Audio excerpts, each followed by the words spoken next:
ሀገር ለሀገር የሚዞር መነኩሴ የክርስቶስን ስጋ ሽጦ የሚበላ ነው የተባለ። ስለዚህ አንዱ የትኛውም ገዳም አይሄድም።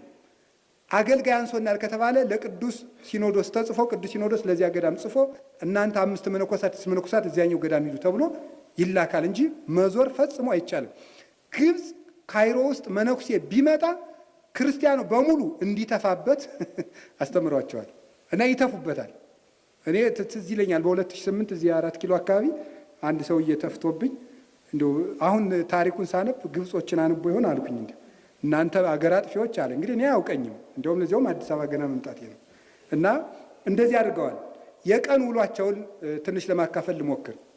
የአንድ መነኩሴ የቀን ውሎ ግብጽ ውስጥ ምንድን ነው ስትሉ ከሌሊት የፊደት ግድፈት አለበት። ከሌሊቱ የሚለውን ከሌላቸው ብሎታል። ከሌሊቱ 10 ሰዓት ቤተ ክርስቲያን ሁሉም የገዳሙ ማህበር ይሰበሰባል።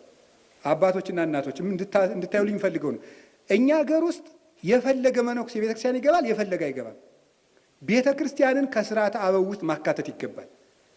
ምንኩስና እግዚአብሔርን ለማምለክ ከዓለም መለየት ነው እንጂ እያመካኙ ከበዓት መተኛት አይደለም። ስለዚህ ቤተ ክርስቲያን የማይገባ መነኩሴ የቤተ ክርስቲያን ጠላት ነው፣ መናኝ። ስለዚህ ቤተ ክርስቲያን መግባትን ከስርዓተ አበው ውስጥ ማካተት አለበት።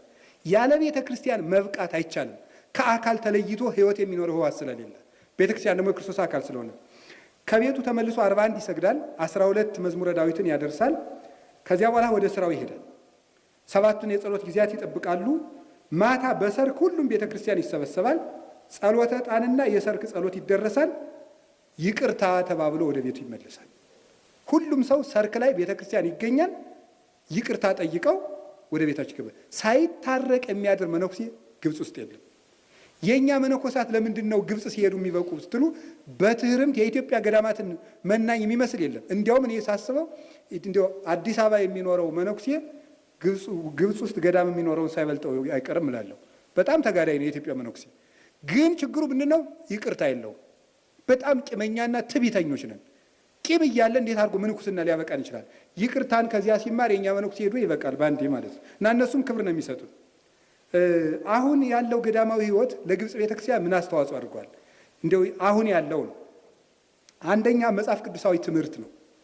መጽሐፍ ቅዱሳዊ ትምህርት እንዲስፋፋ የጀመረውም ይሄ ነው። ቤተክርስቲያናችን በእግሯ ለማቆም እንግዲህ ብዙ መከራ ደርሶበታል። ከ614 ጀምሮ እስካሁን ድረስ ባለው በእስላማዊ መንግስት ተጽዕኖ ስር ነው ያለችው። ስለዚህ ከዚህ የተነሳ መሀል ላይ ደግሞ በቅኝ ግዛቱ ዘመን ደግሞ 20ኛው ክፍለ ዘመን ላይ ፈረንሳይና እንግሊዝ እየተፈራረቁ ቅኝ ግዛት ገዝተዋል። ፕሮቴስታንቲዝም በዚያ ተጽዕኖ አሳድሯል። ካቶሊክም